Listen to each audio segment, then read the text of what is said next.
What does the security landscape look like in the controls industry? From a historic standpoint, controls tended to be very isolated and was not considered a big issue. As technology evolved, however, such as the advent of smartphones, people expected more and more data and wanted to understand systems better and better. With the availability of data capabilities brings more opportunities for malicious attacks.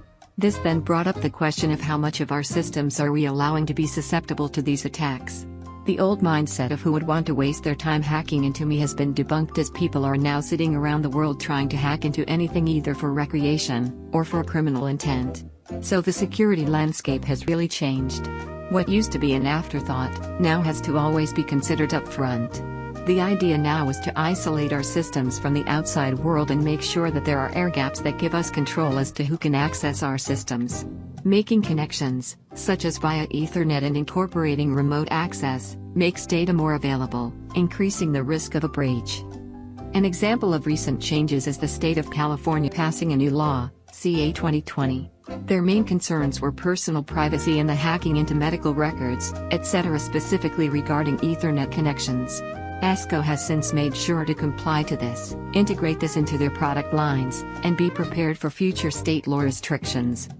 The International Society of Automation put together a standard that the IEC has since adopted, called IEC 62443.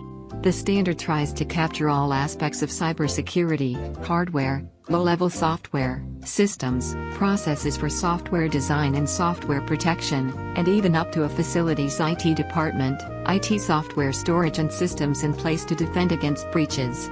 Since then, the 62443 has become an international standard.